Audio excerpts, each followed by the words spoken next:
Bueno, hola amigas y amigos. La clase de hoy la empezamos con algunos minutos de retraso porque tuvimos un problema técnico en Justin TV que ya está solucionado, como pueden ver. Después de un caluroso día de Santiago, damos inicio a nuestra clase número 16. Según veo en el calendario, 1, 2, 3, 4, 5, 6, nos quedarían solo 6 clases después de esta. ¿Qué les parece? Las saludo nuevamente, les pregunto, ¿desde dónde nos están viendo?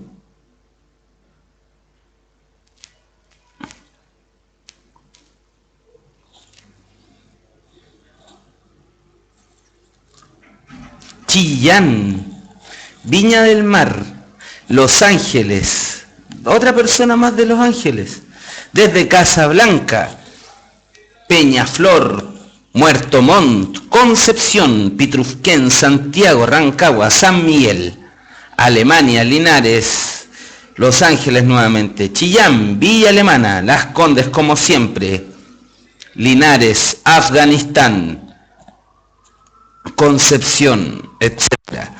Preguntan en nuestra sala de chat, Bastián está desde Pucón.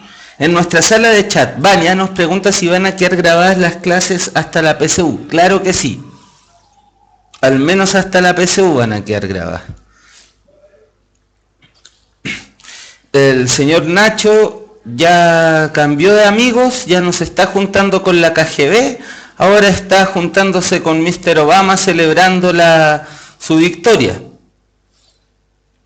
Bueno, amigas, amigos, la clase anterior vimos esta revisión histórica de los hitos del género narrativo, donde vimos el cantar de gesta, la epopeya, la novela moderna, y llegamos hasta la contemporaneidad en narrativa. La clase de hoy, entonces, vamos a ver técnicas narrativas contemporáneas, vamos a ver tipos de mundo que lo vienen pidiendo hace rato y que hoy cabe. Y luego vamos a resolver algunas preguntillas de ensayos PSU sobre estos temas.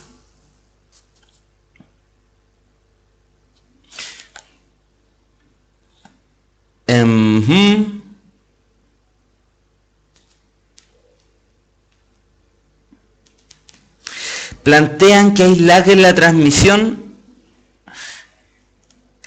Sí, chiquillos, pucha, lo siento, como les decía, tuvimos un problema, la conexión aún no se estabiliza. Y bueno, ¿qué le puedo hacer yo a esto? Lo lamento mucho. Estoy tratando de cerrar todas las cosas que no tienen, que gastan internet. Apagar el celular para que no consuma banda ancha. Veamos si así funciona.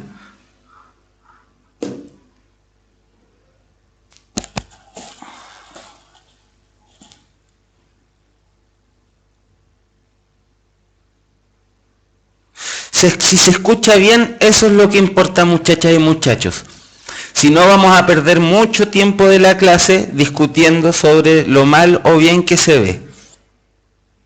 ¿Se escucha bien?, dice Nacho. Perfecto, perfecto. Si es natural que haya un poco de lag. Esto no es inmediato. Piensen, esto va de acá, Justin TV, de Justin TV a sus casas.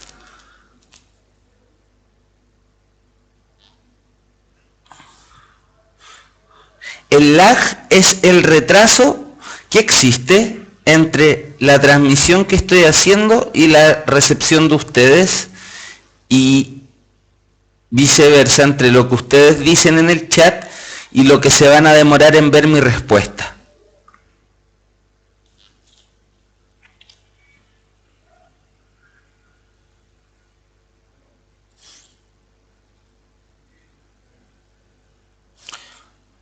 Bueno, a ver, recordemos la clase anterior. y empezamos a hacer una especie de historia de la narrativa en la que señalábamos algunos hitos, la narrativa en la Grecia antigua y en Roma, que le copia los géneros a Grecia, signada fundamentalmente por la epopeya, historias que pertenecen a un pueblo, donde habitualmente se ve la intromisión de dioses en la tierra, en la vida de los hombres. Vemos que esta es literatura que se hizo para ser transmitida de forma oral, escrita en versos, abundaban los epítetos, se relatan batallas o sucesos maravillosos, épicos. Epopeya, no etopeya. Y esto era como, digámoslo así, el principio del género narrativo, al menos en la versión de la historia que estamos contando. Si nos vamos a los sumerios, por ejemplo, tenemos el relato del Gilgamesh, que es muy anterior a la Ilíada y a la Odisea, pero en lo que consideramos nuestra tradición occidental, teníamos la epopeya como la primera manifestación del género narrativo, o el primer antecedente que se podía encontrar, según lo que han estudiado los que saben del asunto.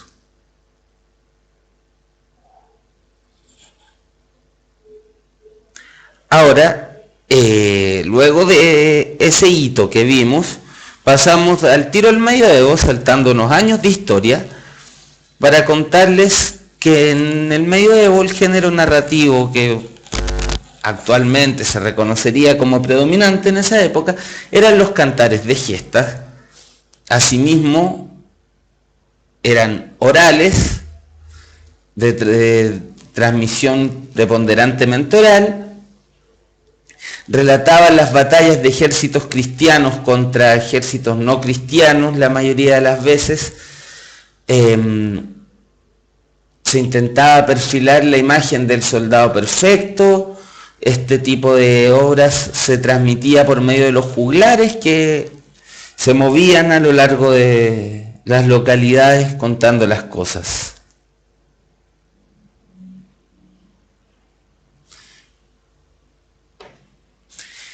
Luego pasamos a la novela moderna.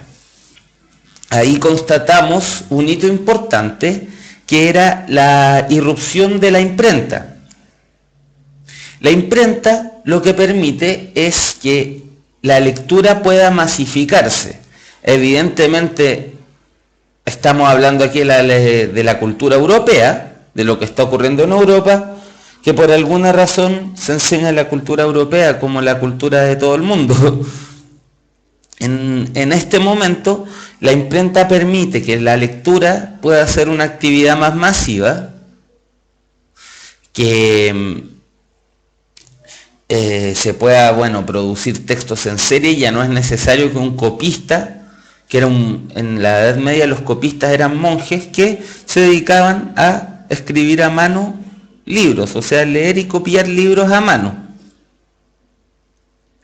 Ya no era necesaria esa figura, las clases ilustradas pudieron leer más, y de esta forma la literatura, que antes parecía ser un hecho más bien relacionado con lo oral, con lo gregario es lo que ocurre de forma social.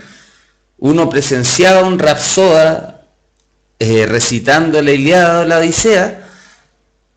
Ahora esta actividad se transforma en una actividad íntima. Uno ya no lee con todo el mundo, uno se enfrenta a un libro, la lectura es personal,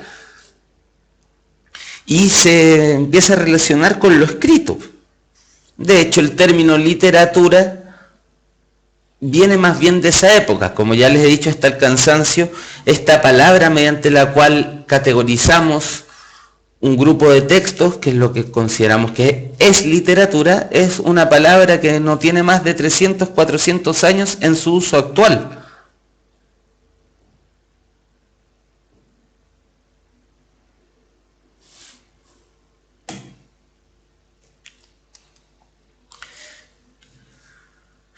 Y bueno, en la modernidad, el género por excelencia de la narrativa es la novela moderna.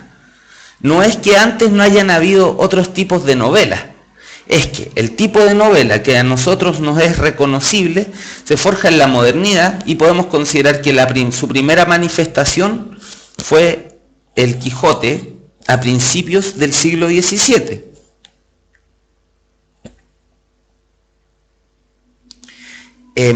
La novela moderna, como decíamos, podían señalarse varias características. El predominio de un narrador omnisciente que comenta mayores niveles de realismo tanto en lo social como en lo psicológico. Es decir, son obras que les interesa capturar más las dinámicas de sus sociedades, describirlas a mayor profundidad y que se empieza a trabajar en profundidad a los personajes. Suelen ser novelas largas, puesto que se transforman en una especie de entretenimiento para las clases ilustradas. Para muchas personas leer novelas era como lo que hoy para otras es ver las teleseries.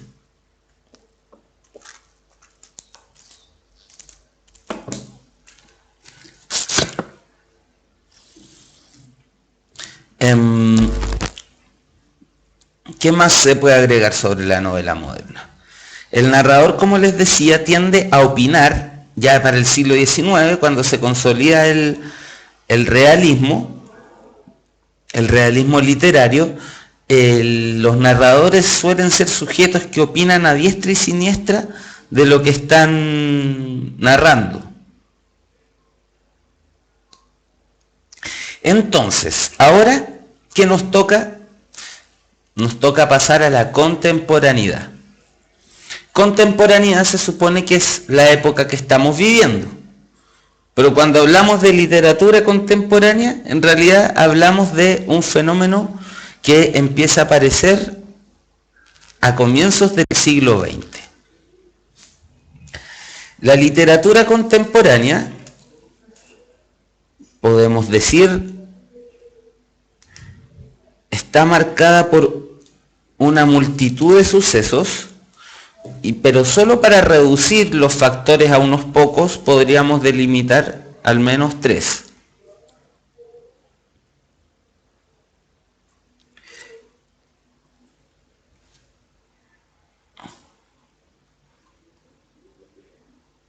Las vanguardias,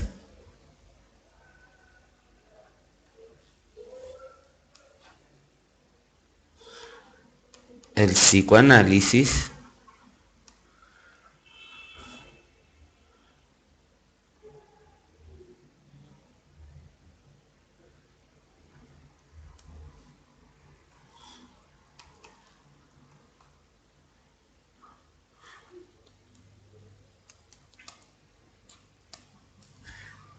la Primera Guerra Mundial,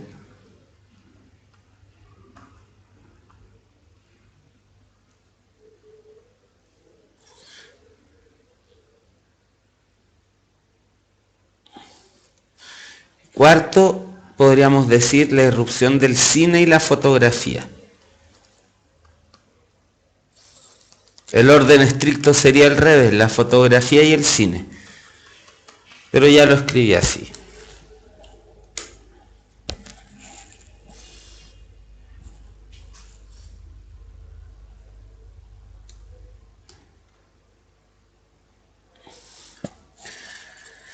Ya.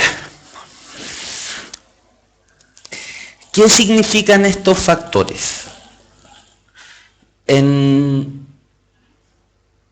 la literatura contemporánea tiene como característica, o la podemos diferenciar de lo que es la literatura moderna, por una serie de rasgos que la relacionan tanto con los sucesos históricos como con los acontecimientos que se viven en el arte, como los acontecimientos que se viven en la ciencia, en la filosofía, en el pensamiento en general. Como acontecimiento artístico,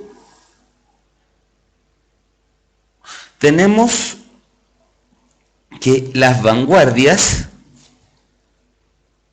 marcan todo lo que va a ser el arte en el siglo XX. ¿Alguien sabe qué son las vanguardias artísticas?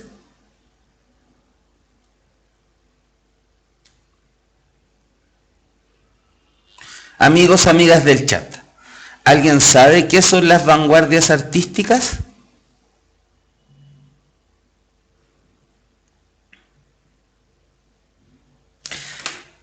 Las vanguardias, Melissa se está acercando, dice modernismo, modernismo no, pero dadaísmo sí. Críticos de las formas artísticas de representación burguesa, exacto, surrealismo. Ya. ¿Qué son las vanguardias en el arte? Los ismos, dice Coti. Claro. A principios del siglo XX, en Europa y también en Latinoamérica,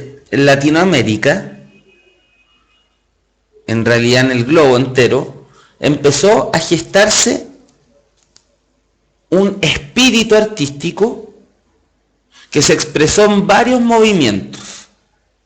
Los más conocidos que tenemos son el cubismo, el dadaísmo, el surrealismo, el futurismo, el expresionismo, el constructivismo, y aquí en Chile tuvimos nuestra propia vanguardia, en la cual militó una sola persona en Chile, que es el creacionismo de Vicente Huidobro. Entonces, Ernesto sabe mucho del tema, qué agradable son sus aportes, amigos.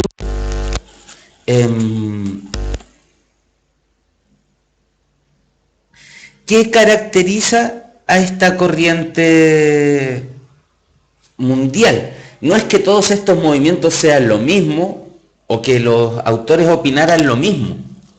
De hecho, son muy distintos entre sí y tendríamos que dedicarnos clases enteras si quisiéramos sacarle el rollo a la mandrágora, a la vanguardia.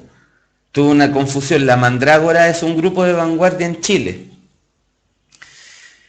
Lo que tenían en común es un espíritu de ruptura radical con el arte anterior, que era un arte que ellos caracterizaban como institucionalizado,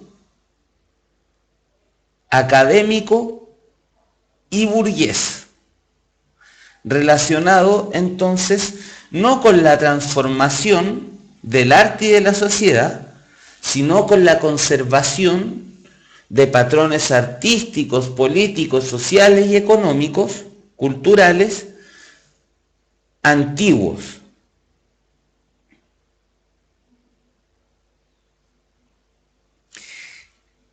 Este espíritu, que tuvo distintas representaciones y movimientos, lo que pretendió fue romper con el arte museificado, con la concepción clásica de que el arte era una especie de decorado que se expone en museos, que sirve para el placer de las personas educadas, y pensaron que el arte podía ser una herramienta de transformación del mundo, de transformación de la vida.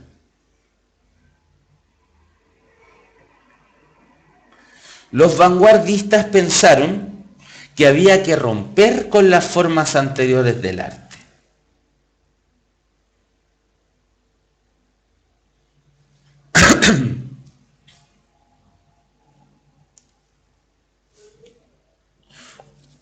Pretendían una revolución dentro y fuera del arte, unir arte y vida.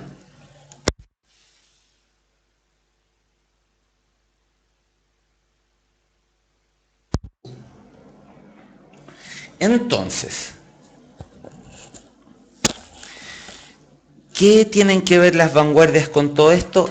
Los movimientos literarios de principios del siglo XX estuvieron marcados por este afán vanguardista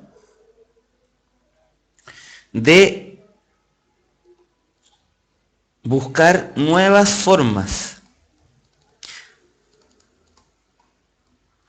y romper con lo establecido.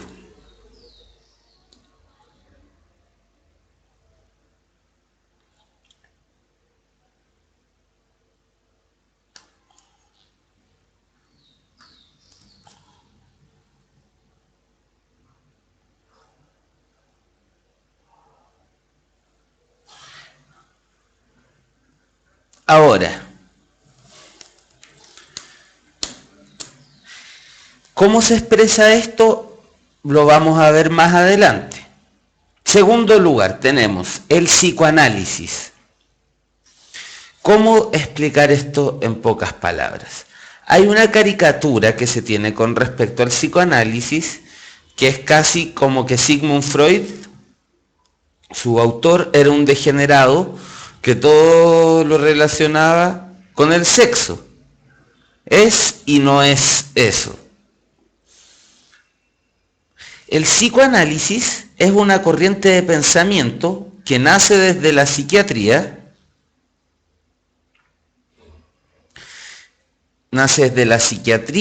se relaciona con la psicología, con la filosofía, y postula una idea que es revolucionaria para la época, que consiste en la noción de inconsciente.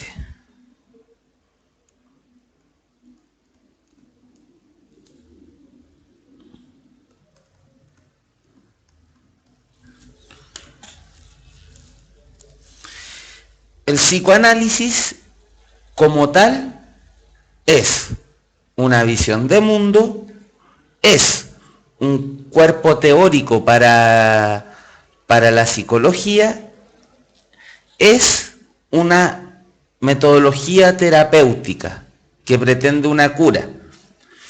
Sin embargo, su extensión, las ideas que plantea empezaron a permear la cultura occidental.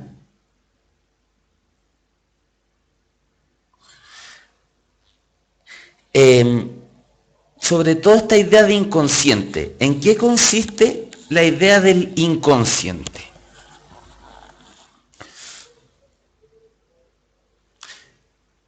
Para el psicoanálisis, nuestros actos no estarían solo determinados por nuestra voluntad de realizarlos. Para Freud, para el psicoanálisis, nuestros actos, nuestra vida, como tanto por lo consciente como por algo que está debajo de lo consciente, que nosotros no somos capaces de conocer, de saber qué ocurre, por eso se llama inconsciente, y que orienta nuestros actos. Por lo tanto, es una concepción de la psiquis humana en que la conciencia pasa a ser cada vez menos determinante.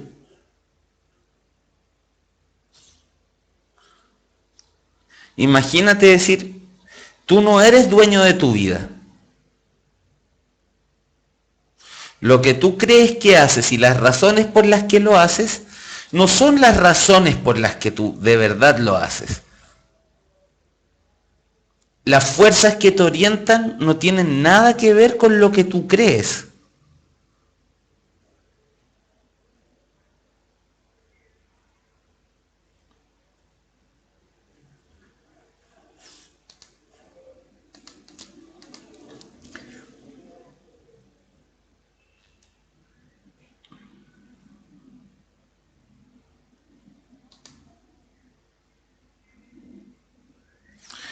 Entonces,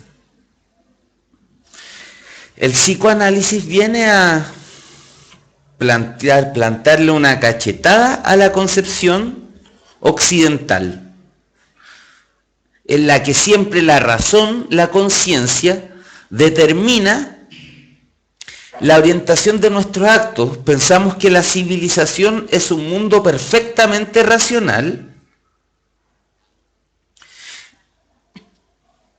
que si funciona mal es porque lo estamos aplicando mal. En ese sentido, hay tres pensadores que entran a cambiar esta visión del humano en el mundo. Está Carlos Marx, que plantea la determinación de lo social, más allá de lo que nosotros creamos que estamos haciendo. Nuestra condición social determina en gran medida nuestros actos. Por otro lado está este pensador Sigmund Freud, quien dice, más allá de lo que tú creas, tú estás determinado por tu inconsciente. Y está Federico Nietzsche, quien también, más allá de la esfera de la conciencia, de la razón, de la verdad, descubre los influjos de poder, de la voluntad del poder.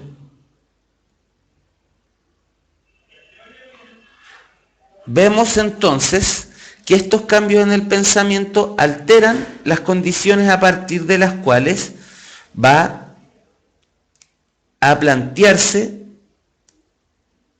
la literatura contemporánea como expresión del sujeto contemporáneo.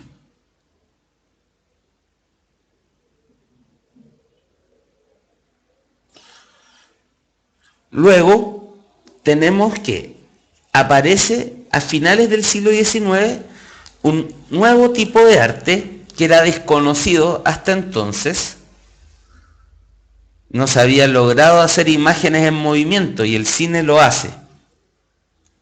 El cine introduce nuevos recursos técnicos como el montaje que la literatura va a mirar con atención e interés.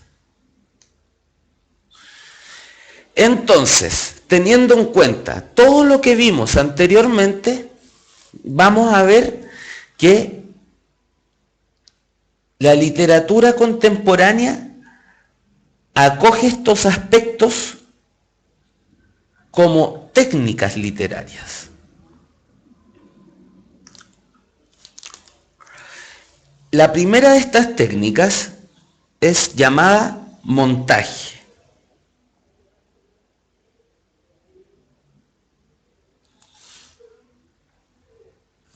Esto corresponde con una guía, lo que tenemos en pantalla, que hizo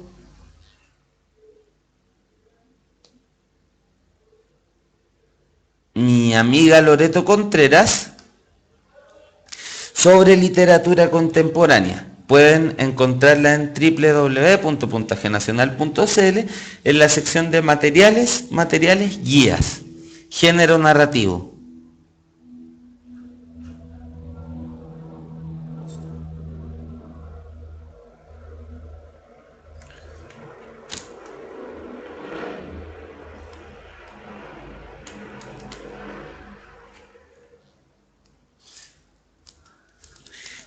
La técnica que estamos mirando, montaje, viene adoptada de lo que era el cine.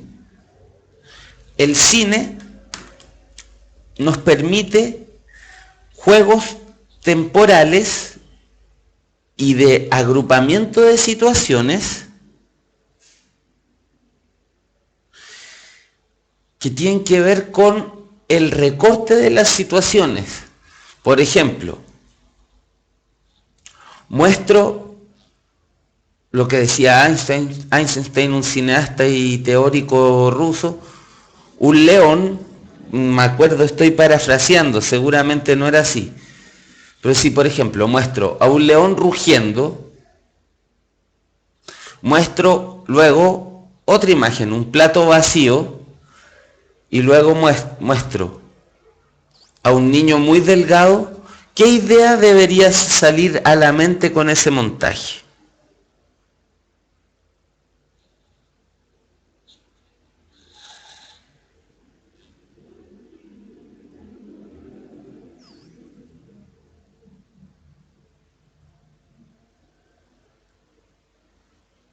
Hambre. ¿Cierto? El león rugiendo, un plato vacío, un niño flaco, nos podría conducir a la idea del hambre o de África. Efectivamente, el montaje se trataría entonces de cómo juntar distintas secuencias narrativas,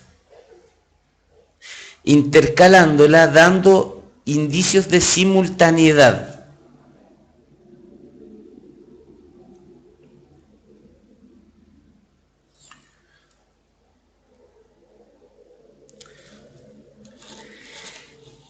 Estos dos fenómenos que le siguen, raconto y flashback, se pueden unir bajo el término de analepsis.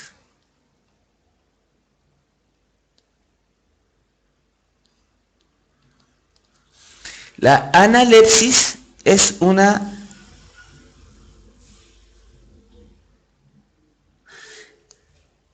un fenómeno en la narración que ocurre cuando la voz del tiempo presente se va al tiempo pasado,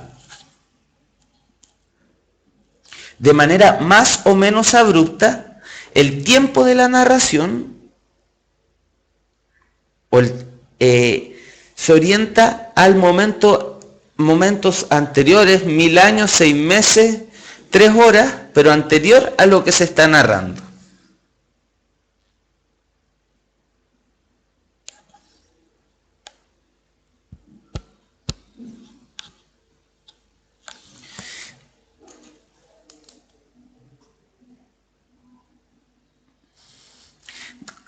Tenemos dos tipos de analepsis.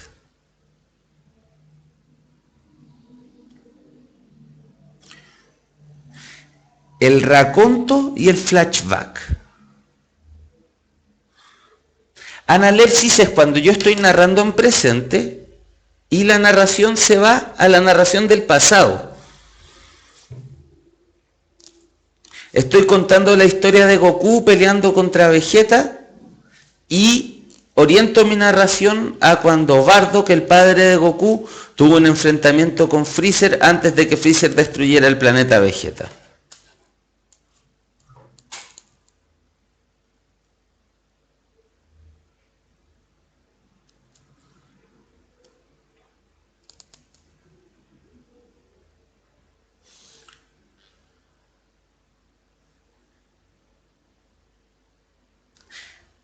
Entonces, la analepsis va al pasado.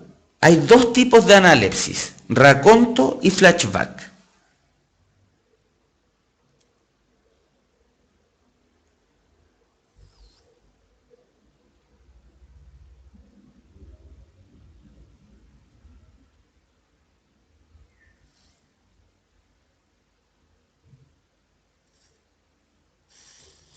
El raconto es una interrupción en la historia para hacer un extenso retroceso en el tiempo. Interrumpes la narración y te vas al pasado y dejas que eso ocurra. En cambio, el flashback es un destello momentáneo, es casi una imagen con respecto al pasado. Entonces lo que determina es la extensión de este retorno.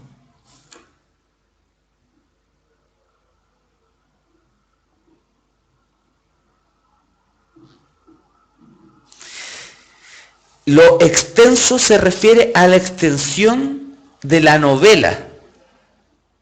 Si se vuelve durante un buen momento al pasado, es raconto. Si es un flash, por eso el nombre, flashback.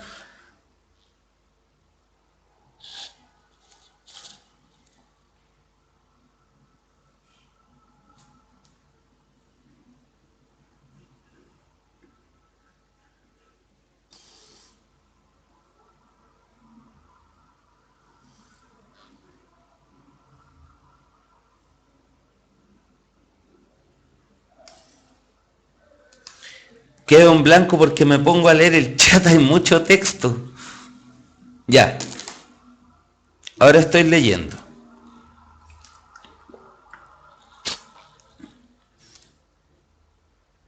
No diría que 100 años de soledad es raconto y Pedro Páramo flashback. No es que una novela entera sea un raconto y una novela entera sea un flashback. Es un recurso que ocurre al interior de las novelas. No es que yo diga, esta novela es puro raconto. En la misma novela podrías encontrarte un raconto y un flashback. ¿Cacháis? Vean, guíense como dice Nacho por la palabra flash. Flash es así. Elizabeth, ¿por qué dices que Pedro Páramo es un flashback?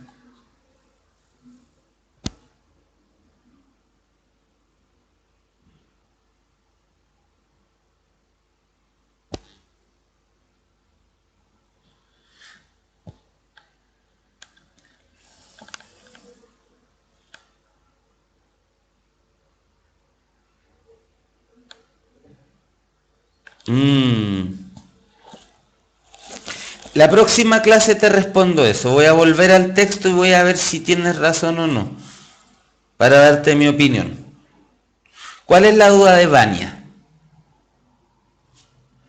¿Prolepsis futuro? Sí, exacto. Es que ya vamos a llegar a eso, por eso lo pasé por alto. Tenemos aquí los que van al futuro. Muy bien, Vania. Prolepsis es lo que va al futuro, analepsis lo que va al pasado. Súper bien.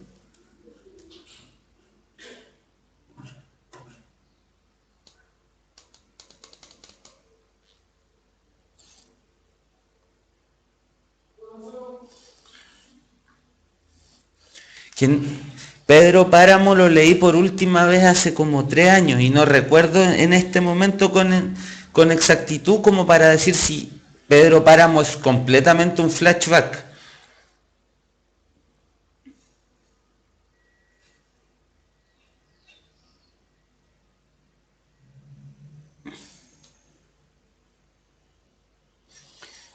Bueno, quedo comprometido en la próxima clase traerles una respuesta.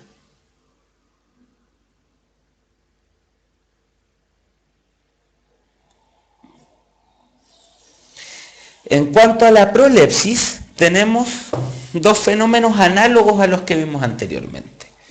La premonición o adelantamiento y el flash forward. Esto vendría a ser lo mismo.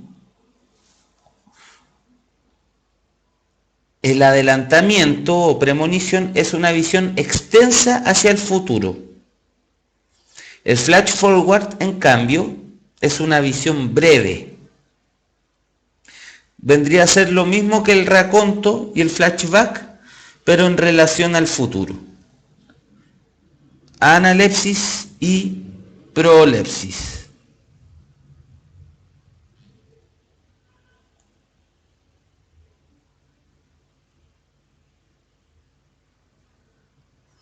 Hardy Solan, lo que estamos viendo es técnicas narrativas contemporáneas.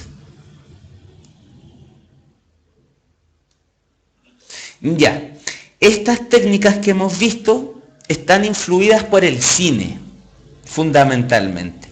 Los recursos artísticos y narrativos que el cine introduce son acogidos por la literatura como propios y los versiona. Evidentemente el medio del cine es distinto. El cine se vale de una narración por medio de imágenes, sonidos y palabras. La literatura solo emplea las palabras, pero en este momento vemos cómo el cine influye en estos recursos, en el montaje, en el flashback, en el flash forward, en el raconto. Luego, los siguientes recursos que tenemos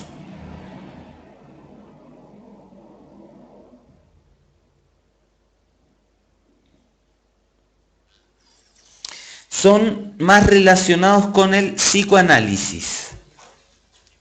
Tienen que ver con recursos para expresar la interioridad psicológica de los personajes. Todos estos recursos que vamos a ver a continuación tienen por objetivo expresar la densidad psicológica del personaje, su interioridad. Por eso es que saco a colación a Freud. Antes alguien preguntaba, ¿en qué ítem de la PSU se pregunta esto? Tenían que tener paciencia. Tiene que ver porque lo que yo quiero que ustedes entiendan es que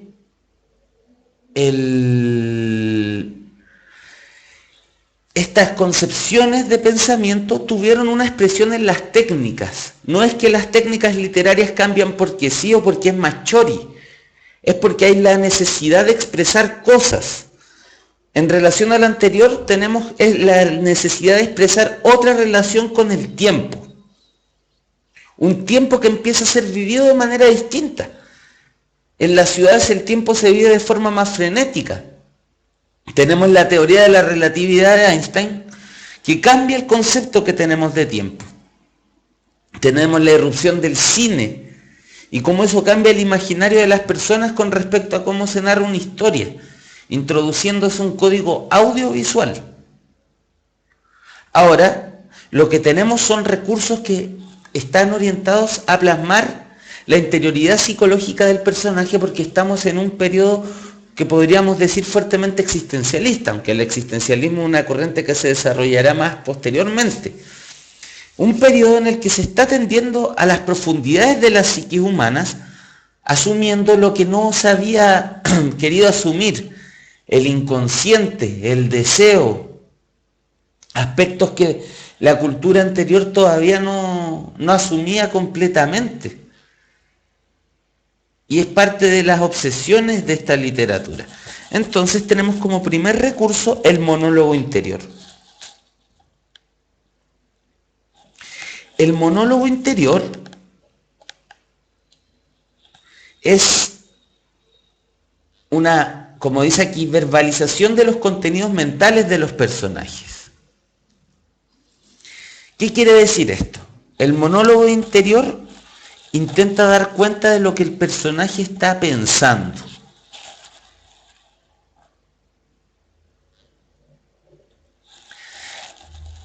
Vamos a decir que tiene un orden lógico y coherente, buena puntuación y permite conocer la interioridad del personaje. Retengan eso, porque cuando veamos la corriente de la conciencia nos vamos a encontrar algo que quiere ser similar al monólogo interior, pero se diferencian en eso.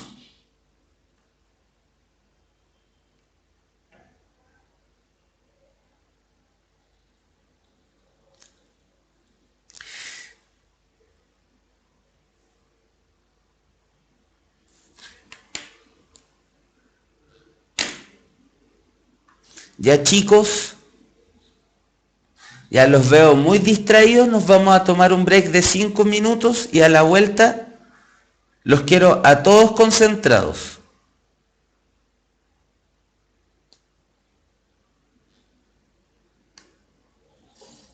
Vuelvo en 5 minutos. Están muy dispersos, muy dispersos.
Hola, estamos de vuelta.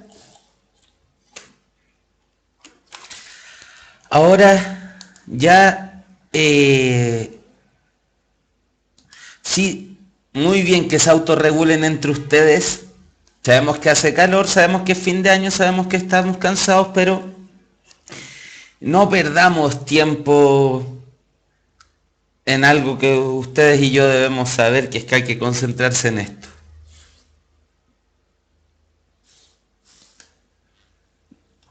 Estábamos viendo estas técnicas narrativas contemporáneas que tenían como propósito expresar la interioridad del sujeto, expresar la vivencia del sujeto contemporáneo como un sujeto que está fragmentado internamente entre la conciencia y la inconsciencia, entre cuestionarse su lugar en el mundo. O sea, es una época en la que hay un deseo por mirar en la interioridad de los sujetos humanos y la literatura hace eco de esa situación. Hablábamos del monólogo interior como expresión verbal, escrita, de los pensamientos de los personajes, del contenido mental, de lo que ocurre por la mente del personaje. Ahora, ¿qué es lo que pasa con esto? Luego vamos a ver, espero no se confundan, pero luego vamos a ver la corriente de la conciencia. La corriente de la conciencia es una técnica que tiene el mismo objetivo, pero la forma es distinta. En el monólogo interior, estos pensamientos, estos contenidos mentales, aparecen estructurados, lógica, coherentemente, con signos de puntuación bien utilizados, el punto seguido, la coma, las ideas relacionadas entre sí.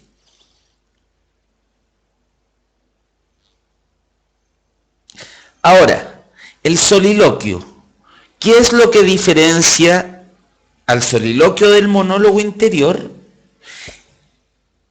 El monólogo interior solamente es la expresión de los contenidos mentales del personaje. El soliloquio se refiere a un tú, a una segunda persona. Veamos este ejemplo de Mario Vargas Llosa. Todavía hay embotellamientos en el centro, pero República y Arequipa están despejadas y el auto puede ir deprisa. Un nuevo vals. Las limeñas tenían alma de tradición. ¿Por qué cada vals criollo sería tan pip? Piensa, ¿qué me pasa hoy? Tiene el mentón en el pecho y los ojos entrecerrados. Va como espiándose el vientre, caramba, chavalita, te sientas y esta hinchazón en el saco. ¿Sería la primera vez que tomó cerveza? 15, 20 años atrás. Está hablando solo, pero es como si le estuviera hablando a un tú. Ese tú es uno mismo, puede ser otro. Lo importante es que está hablando solo, y de ahí el nombre, loquio, de lo quiere, hablar, y soli, loquio. Segunda persona se llama el tú, no tercera.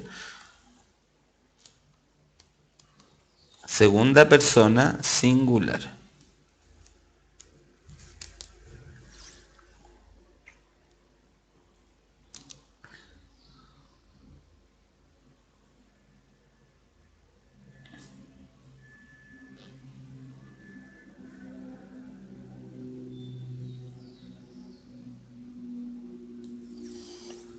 No entiendo lo que dice Diego de por qué un currículum es un soliloquio.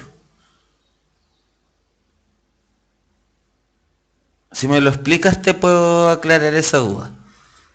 No entiendo muy bien hacia dónde vas.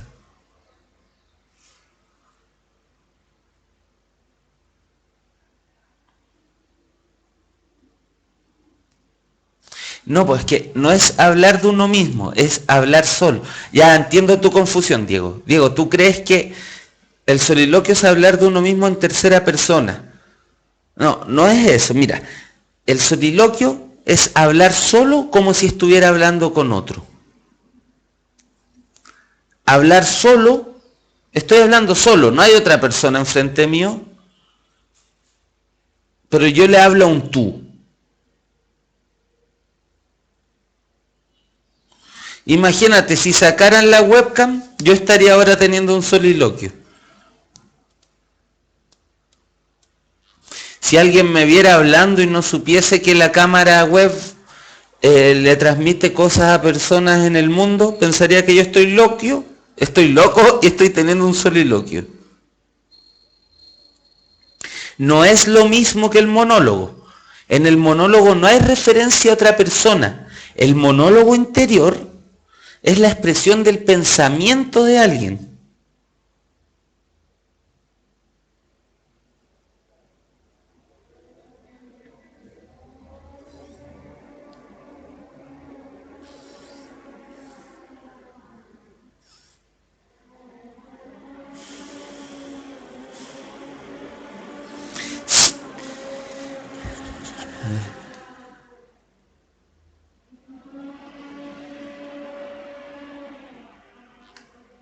El soliloquio es como el monólogo, pero dirigido a otra persona, pero esa persona es la misma persona. No es otra persona de verdad.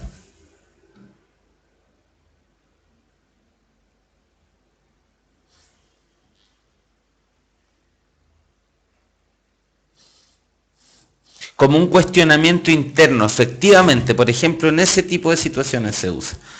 Ahora vemos, corriente de la conciencia. La corriente de la conciencia es la verbalización de los contenidos mentales del personaje tal y como aparecerían en el inconsciente. No tiene estructura lógica. Intenta ser como una versión realista de cómo uno piensa.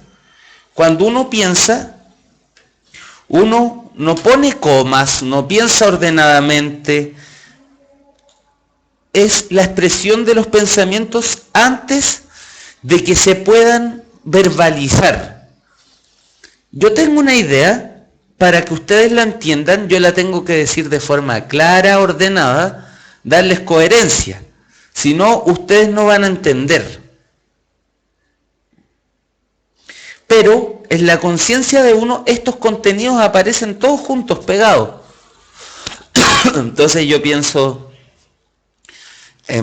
tengo que hacer la clase el miércoles, tengo que preparar los contenidos, a ver que ojalá que alcancemos, o quiero jugar PlayStation, quiero jugar Street Fighter, pero no tengo tiempo, entonces, tengo que ir a la universidad porque estoy escribiendo mi tesis de magíster, quiero ir a ver a mi polola, entonces, tengo que hacer la clase para los chicos de puntajenacional.cl, entonces, todos estos contenidos aparecen en mi cabeza, no de una manera ordenada y coherente, sino que superpuestas una con la otra. No aparece una puntuación, una coherencia entre lo que estamos diciendo.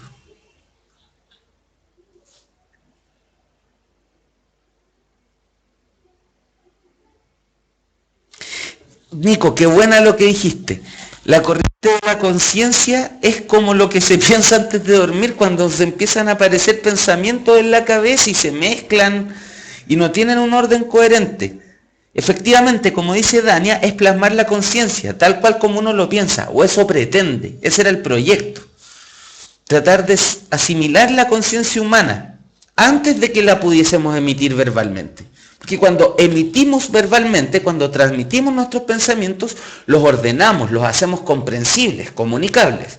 Pero antes de eso están en un caos mental. Entonces veamos, este ejemplo que puso Loreto es bueno, pero tiene sentidos de puntuación. Las versiones más radicales de la corriente de la conciencia no tienen signos de puntuación, no tienen comas, no tienen nada.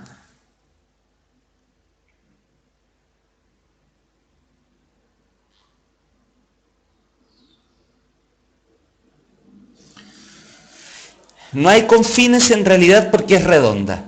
Una mujer en cada puerto, dicen. Ya tiene buen trabajo, sí, se está quietecita que su Johnny vuelva al hogar. Si es que vuelve, oliendo las callejuelas de los puertos. ¿Cómo les puede gustar el mar? Y sin embargo les gusta. Se ha elevado el ancla. Allá que navega con un escapulario o una medalla encima para darle suerte.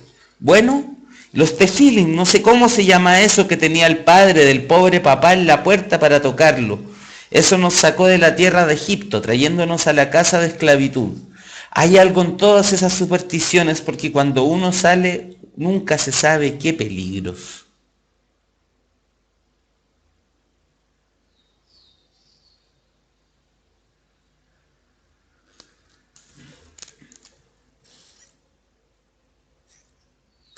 No es escribir lo primero que se piensa, eso es lo que escribir lo primero que se piensa se llama escritura automática.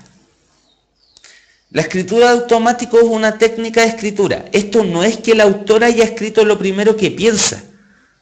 De hecho, es bien consciente todo esto. El autor está queriendo tratar de exponer la mente de su personaje.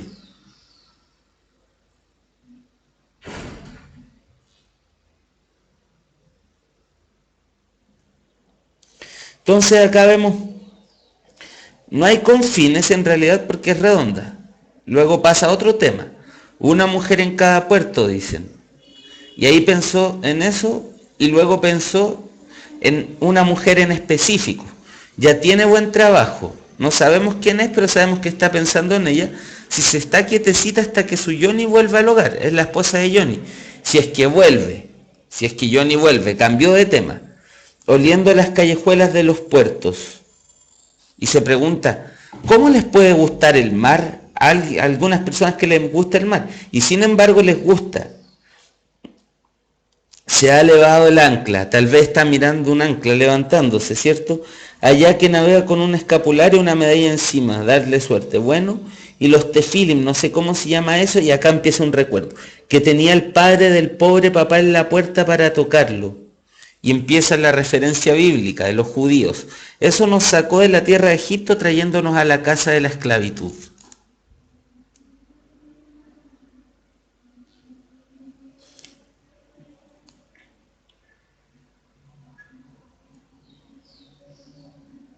La corriente de la conciencia la van a reconocer cuando se den cuenta que es la expresión de la mente de un personaje sin que haya un orden lógico en ello. Puede o no haber puntuación. Es mentira que la enumeración caótica y la corriente de la conciencia se diferencian en que en una hay puntuación y en otra no. Eso no es así. La enumeración caótica lo que la caracteriza es empezar a nombrar elementos desordenados, como dice aquí Loreto, series de cosas, ideas, situaciones, sentimientos de distinta procedencia y que no se relacionan entre sí. Los griegos y los judíos y los árabes y no sé qué demonios más de todos los extremos de Europa y de Oak Street y el mercado de aves, todos cacareando junto al arbicharón y los pobres burros resbalando. Tal vez tienen que saber primero qué es la enumeración, que es empezar a nombrar series de cosas, de elementos. Si yo empiezo a enumerar animales mamíferos, perro, gato, oso, tigre, león, canguro,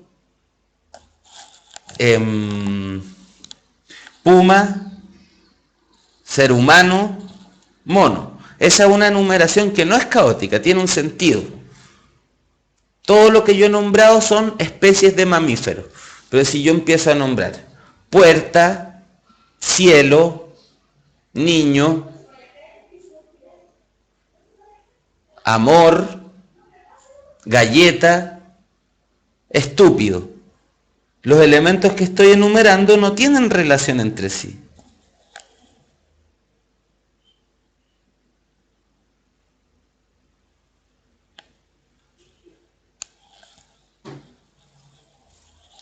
Entonces, ¿se dan cuenta? La enumeración caótica, para reconocerla tiene que ser primero una enumeración. Lo que tenemos arriba no es una enumeración. Exacto, la enumeración es caótica si no hay ningún criterio que ordene todos esos elementos. Miren, a ver.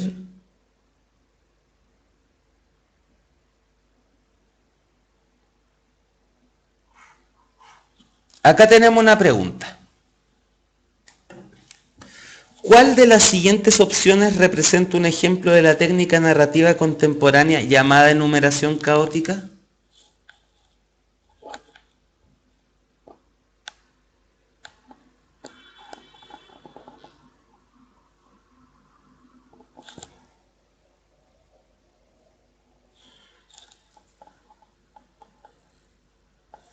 Miren, los manifestantes se congregaron en el centro de Santiago. Vitores, gritos, bocinazos,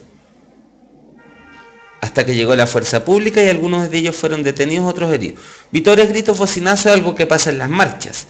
Llega la fuerza pública y algunos de ellos fueron detenidos, otros heridos. Tiene sentido. Entra en la alcoba, se dirige al ropero, lo abre, saca la carta tranquilamente. Son los actos de alguien que va a abrir una carta. Tiene sentido. Viajamos al sur visitando Temuco, luego Chiloé, Puerto Montt. Es una enumeración de lugares del sur de Chile, preciosos por lo demás. Luego una enumeración de recetas. 3 cucharadas de avena, azúcar, taza de leche, revuelva. La A es la enumeración caótica. Coches, sandalias, aliento, un perro corriendo, el aeropuerto, el tocadiscos, la uña rasgando el papel.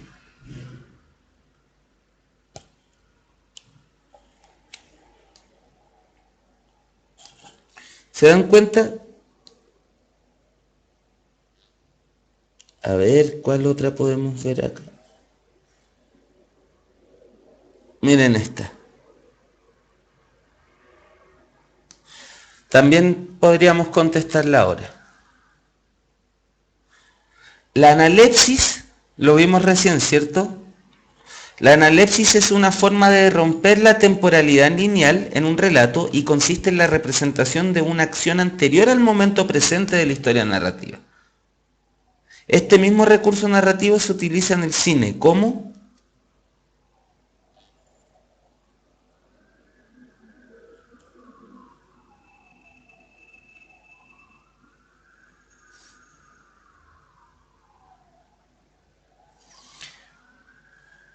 A. Flashback.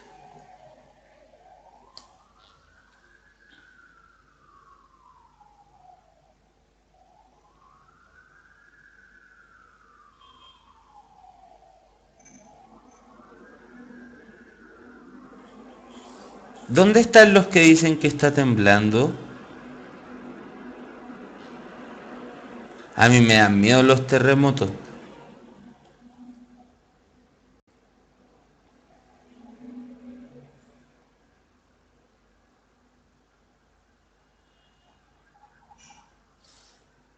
Conce. Pucha que lo pasaron mal los compatriotas de Concepción por el terremoto. Ya. Tembló en Chillán. También están tranquilos. Ya paró, fue un temblor simple. Ya. Lo que acabamos de ver entonces son técnicas narrativas contemporáneas. Ahora vamos a pasar a otro contenido.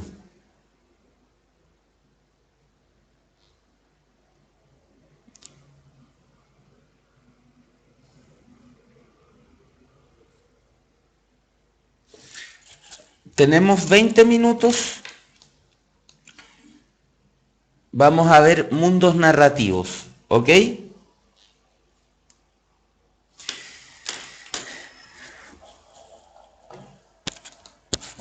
La ficción. ¿Qué es la ficción? Es la posibilidad de crear historias que no son propiamente fácticas, que no ocurrieron en el mundo, pero que en sí mismas componen un mundo. Las narraciones ficticias constituyen un mundo que es autónomo con respecto al mundo real. Sin embargo, tiene una coherencia interna. Este mundo empieza a tener sus propias características. La ficción no nos restringe a que nuestro mundo ficticio sea parecido al que vivimos.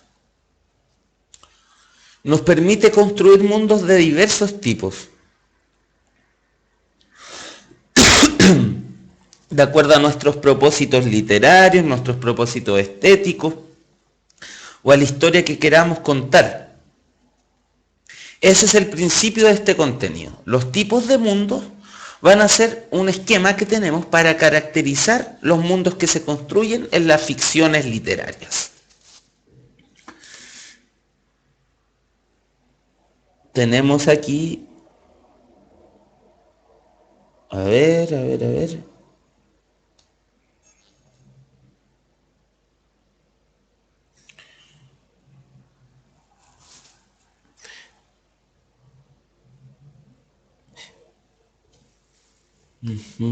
Aquí me equivoqué, denme 2 segundos.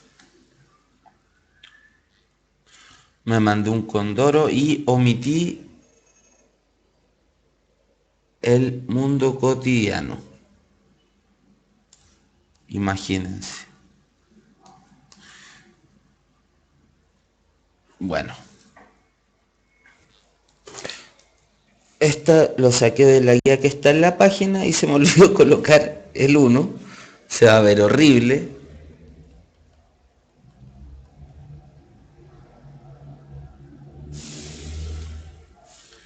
Cotidiano y realista no son siempre y exactamente lo mismo, pero se pueden utilizar más o menos como sinónimos. Con respecto a la ciencia ficción, se los aclaro al final.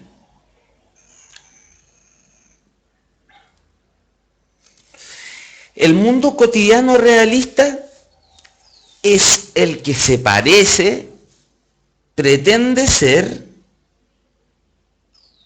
como el mundo real de la época en la que se vivió, con las reglas que ese mundo tiene. Les pido por favor, amigos míos, que las preguntas con algo que se vaya a decir a continuación, las digan en ese momento. Porque vamos a ver lo maravilloso, vamos a ver lo real maravilloso y lo fantástico. Entonces, si les respondo ahora, me estoy adelantando a algo que voy a decir igual esta clase o la otra.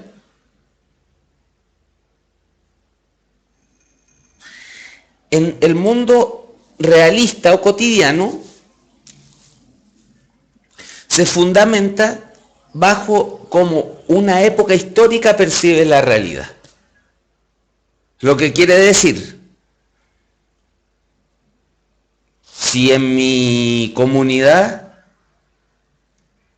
se cree que la Tierra es cuadrada y es un cuento en el que la Tierra es cuadrada, bueno, es un cuento realista con respecto a esa comunidad.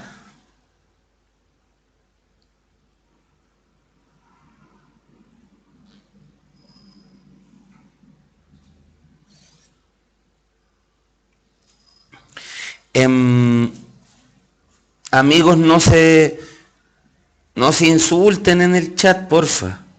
No está bien. No está nada de bien hacer eso. Pero sí pongan atención.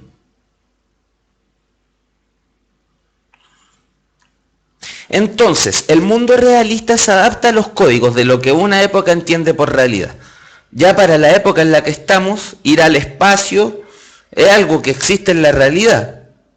Hay una pregunta en la PSU de hace algunos años en la que salía un tipo haciendo su vida en su estación espacial y salía, ¿qué tipo de mundo es el que está relatado aquí? A ver si la puse. No lo recuerdo.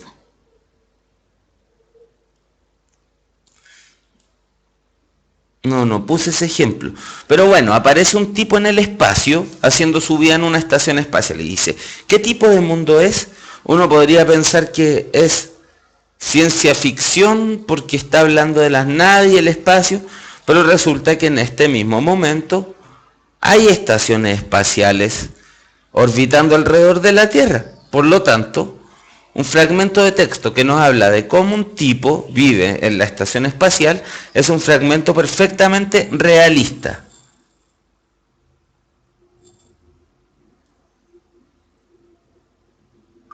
Es la vida cotidiana de alguien, pues tal vez no es la vida cotidiana mía.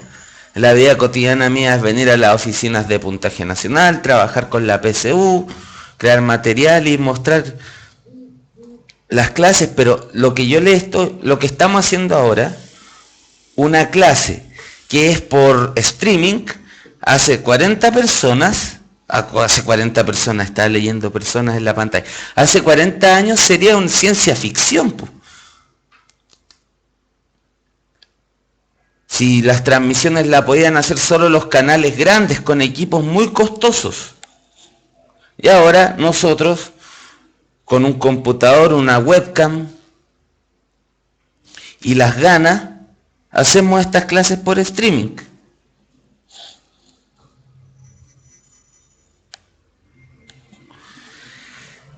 Lo realista es que lo realista y lo cotidiano son dos cosas distintas pero que se involucran.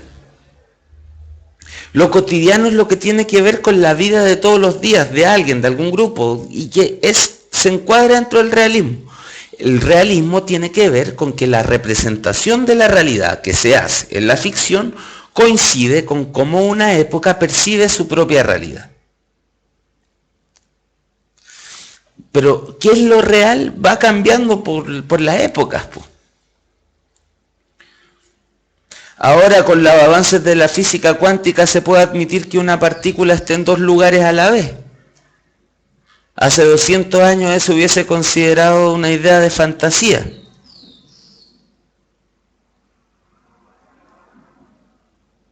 Muy bien, Calfarín.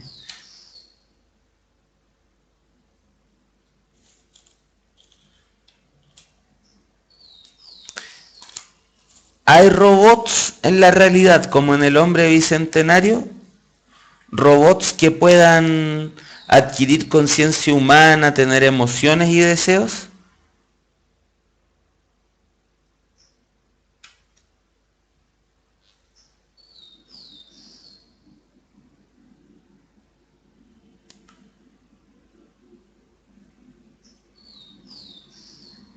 No, pues no los hay.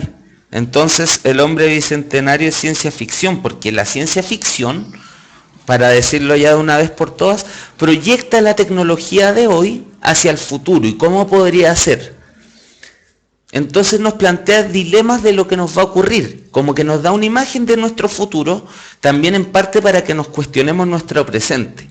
Y es ciencia ficción y no solo ficción, porque tiene un fundamento científico esa proyección. Ficción es todo mundo imaginado que no es real. No se confundan. Ciencia ficción y ficción no es lo mismo. Cualquier historia no real es ficticia.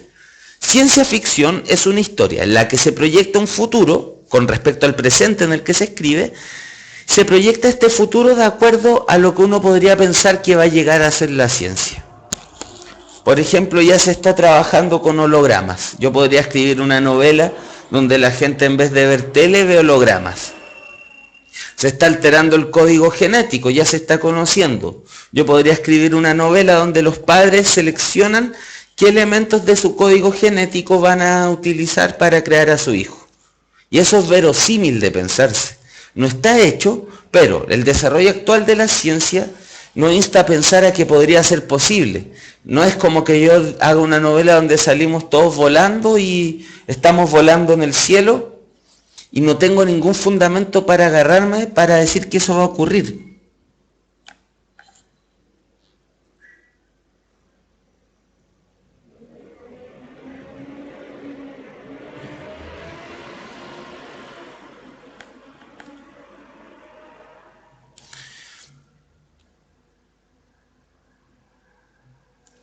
Avengers tiene elementos de ciencia ficción. A ver, ya, la pregunta que ustedes hacen. Maupa y Diego, ¿qué pasa si en el pasado se escribe de algo que actualmente ocurre? El realismo se mide con respecto a su época. Eso les diría yo. Julio Verne habló de viajes a la luna en el siglo XIX. Para la época, para el contexto de producción de Julio Verne, eso es ciencia ficción, aunque ahora eso nos pueda parecer un relato realista.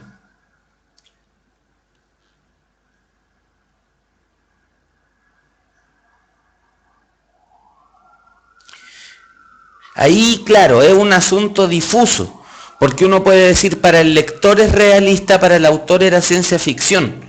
Y estos modelos que la PSU nos ofrece siempre tienen puntos ciegos, que ustedes como son inteligentes los pillan.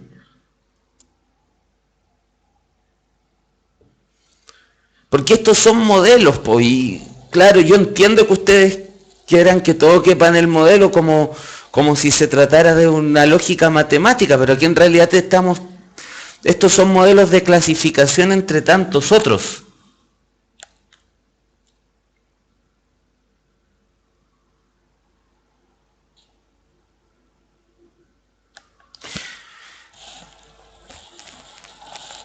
Pero si ficción es siempre, ficción es una historia que no ocurrió, no que sea imposible que ocurra.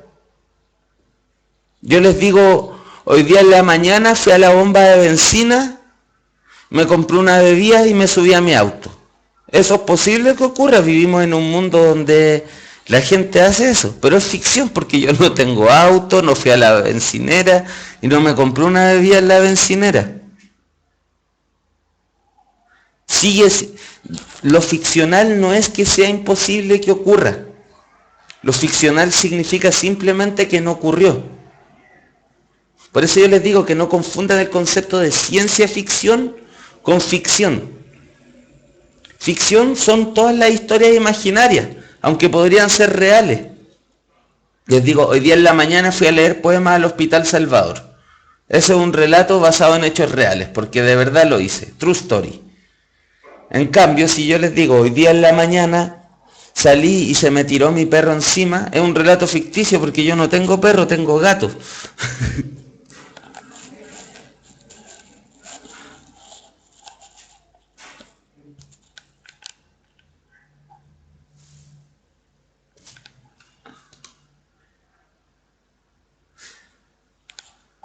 Para el contexto de producción de Verne, es ciencia ficción. Para nosotros como lectores podría no serlo, pero bueno, lo evaluamos con respecto al contexto en el que lo escribió.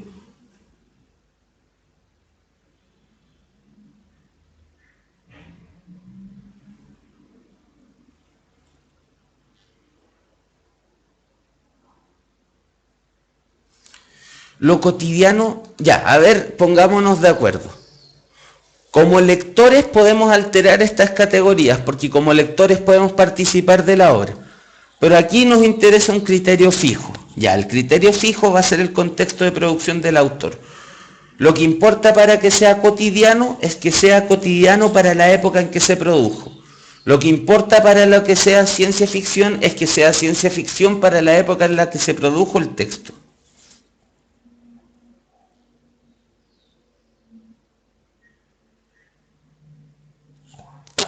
A ver si respondo hacia Nico, a Maupa, que tienen esa duda, que es muy buena duda.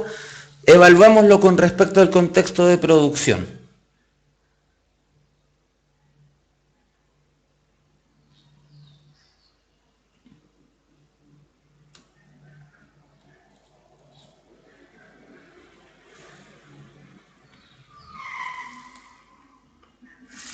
Bueno, chiquillos, chiquillas, se nos está acabando la clase del día de hoy. Empezamos a ver tipos de mundo, la próxima clase vamos a seguir y vamos a ver figuras literarias, que es otro aspecto que ustedes están pidiendo a gritos. Vamos a entrar a género lírico y vamos a ver figuras literarias. Ya.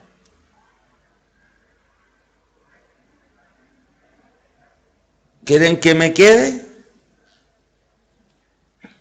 Ya, me voy a quedar 10 minutos más.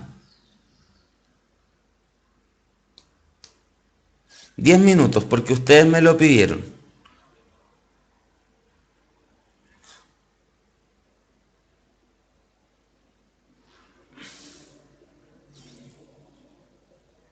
Porque los quiero.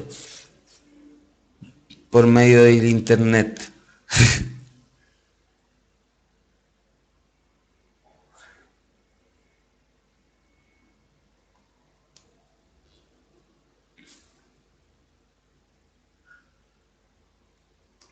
Ya.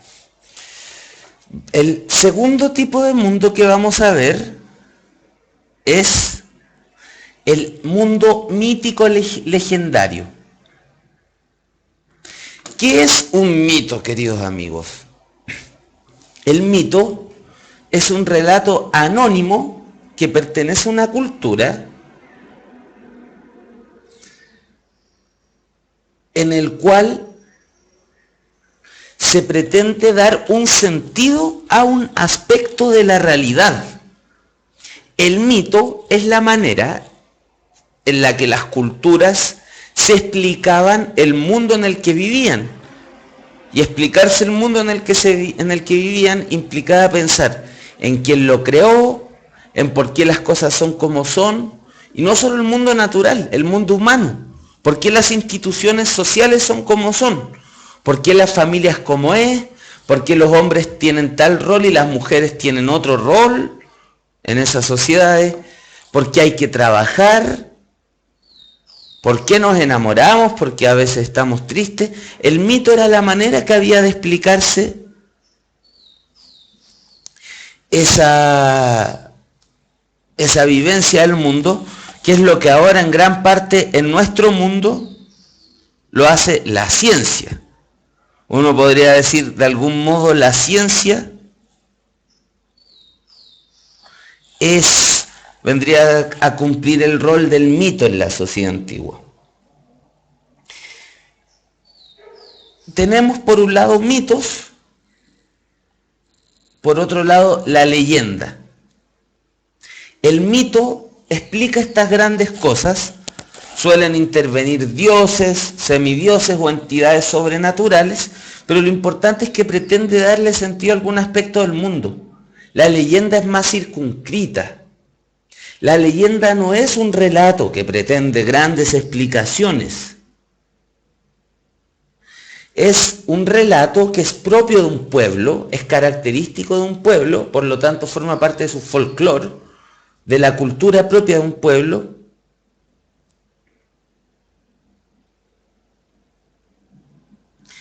Y la leyenda no necesariamente tiene que tener este carácter explicativo del mundo, porque eso es lo que hace el mito.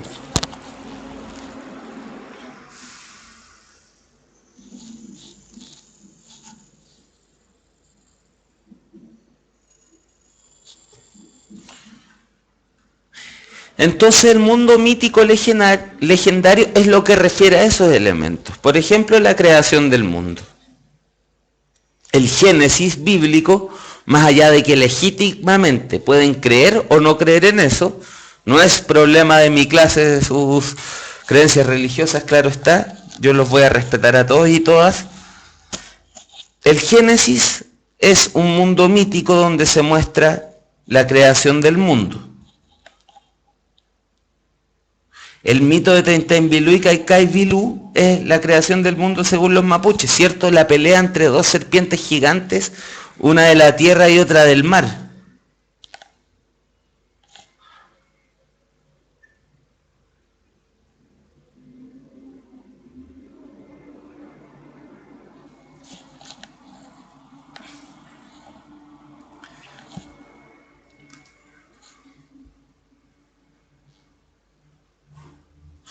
Ahora, el mundo maravilloso, y luego lo vamos a diferenciar del fantástico.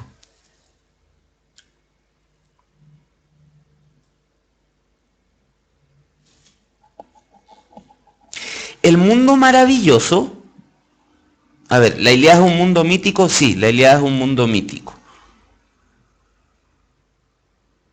Porque intervienen los dioses, etcétera, etcétera, etcétera. O sea, está relacionado absolutamente con los mitos griegos. En el mundo maravilloso,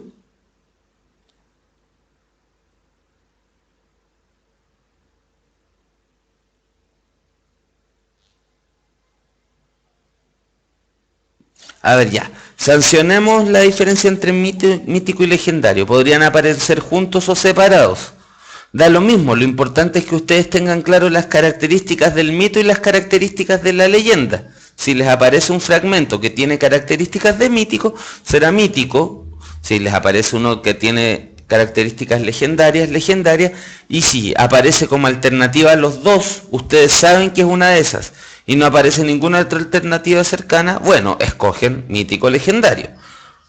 Ahora pasamos a maravilloso.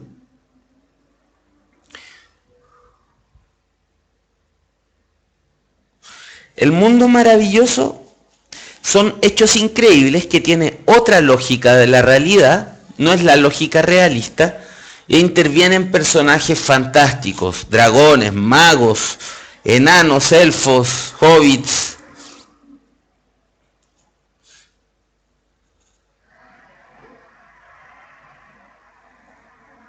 Profesores de lenguaje que hacen clases por internet, etcétera. Personajes de fantasía, ¿cierto? Entonces, lo que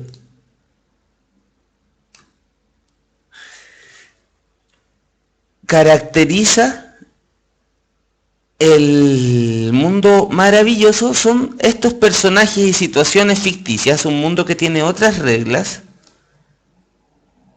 pero para los personajes que habitan ese mundo es cotidiano, es real. No hay una ruptura con el mundo. Esos personajes no son conscientes de que su mundo es distinto a nuestro mundo real, porque es otro mundo. No todo Disney es maravilloso. Pocahontas es realista. Aunque hasta por ahí nomás, porque hay un árbol que habla. Entre realista y fantástico.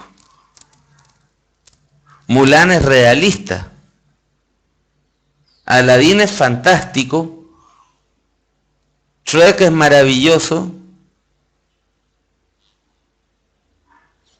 Miren, veamos lo fantástico y contrapongámoslo a lo maravilloso. Veamos este ejemplo. ¿Qué me hubiesen hecho?, preguntó Frodo. ¿Qué trataban de hacer esos jinetes negros? Trataban de atravesarte el corazón con un puñal de Morgul que queda en la herida. Si lo hubieran logrado, serías ahora como ellos, solo que más débil, y te tendrían sometido. Serías un espectro bajo el dominio del Señor Oscuro, y te habría atormentado por haber querido retener el anillo. Si hay un tormento mayor que el de perder el anillo y verlo en el dedo del Señor Oscuro.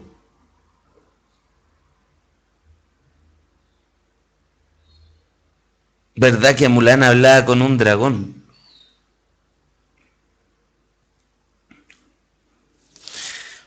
Exacto, para los personajes del mundo maravilloso, el mundo maravilloso es un mundo cotidiano, y eso es lo que lo diferencia con el mundo fantástico.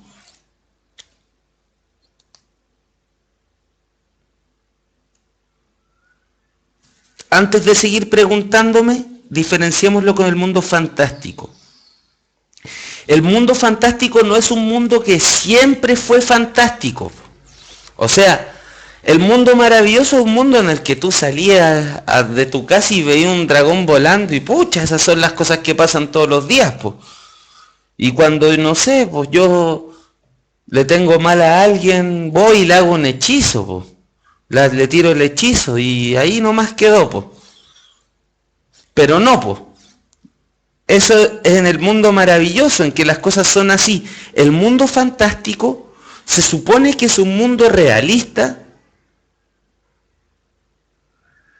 y en algún momento se produce una ruptura en ese mundo realista que genera lugar a duda, el personaje se cuestiona, puede preguntarse si está loco. Efectivamente, como dice el Byron Vera, el mundo fantástico existe un quiebre en realidad. Hay un quiebre en la realidad.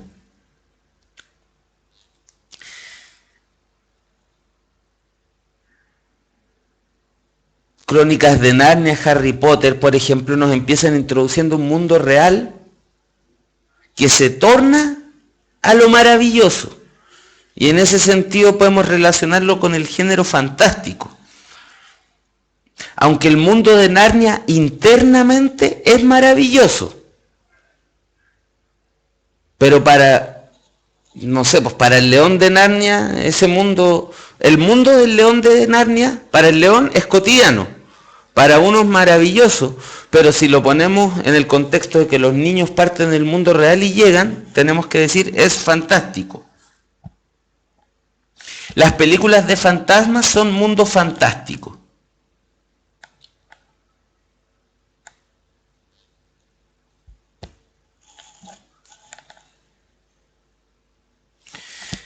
Aquí Loreto nos habla de la metamorfosis de Kafka. Es un libro en que hay un protagonista que se llama Gregorio Samsa, que un día despierta y es un bicho.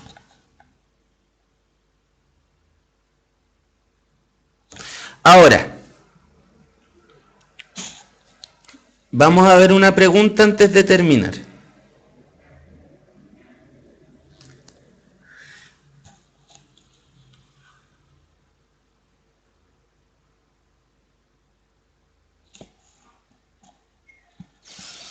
Esta pregunta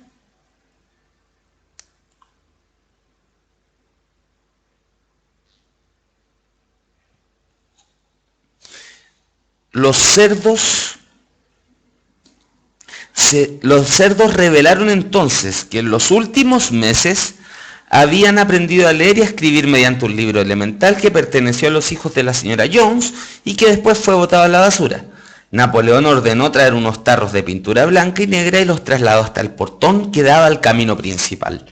Luego, Bola de Nieve, que era el que escribía mejor, agarró un pincel entre los nudillos de su pata delantera, borró Granja Manor del travesaño superior del portón y en su lugar pintó Granja Animal. Ese iba a ser de ahora en adelante el nombre de la granja. ¿Qué tipo de mundo es el que está representado aquí?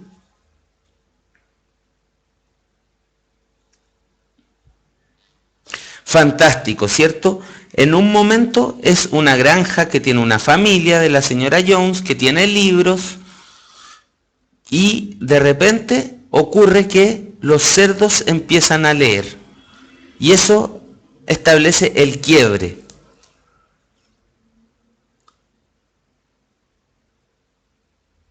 ¿Por qué no es maravilloso? Porque hay un quiebre, se nos introducen elementos realistas. ¿Cuáles son los elementos realistas? Hay una señora Jones que tiene hijos, que tiene una granja, gente que lee, esta granja tiene como nombre Granja Manor. El elemento fantástico, no sabemos si la señora se asustó o no, eso no se nos dice. Lo que se nos dice es que los cerdos en un momento aprenden a leer y a escribir. Y eso introduce el hito, el quiebre que va a permitir lo demás.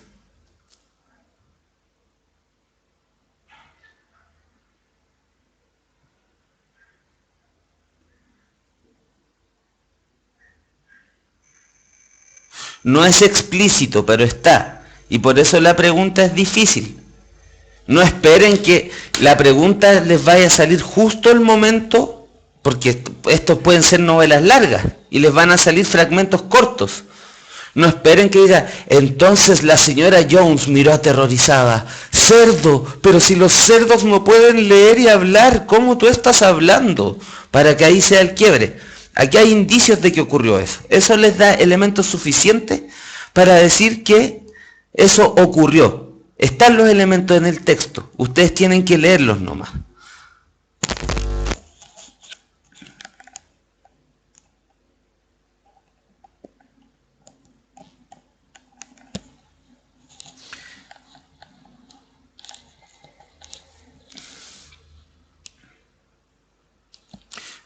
Era bromita de M, no quería hacerte burling. No es burling. Era un ejemplo más dramatizado para que quedara más claro. Disculpa si te hice sentir mal.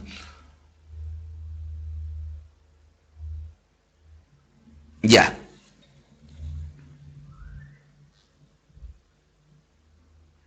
Sería más difícil si estuviese el maravilloso, ¿cierto?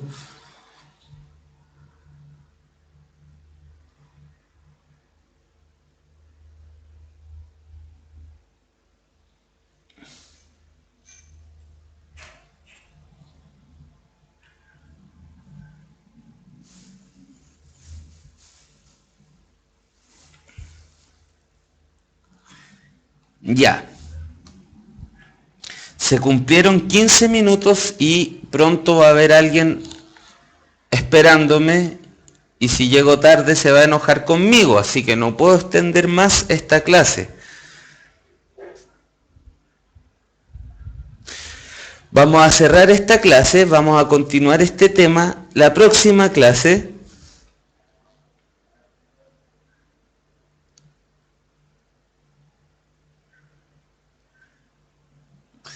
Y bueno, seguimos con tipos de mundo, vamos a entrar a género lírico, vamos a ver figuras literarias.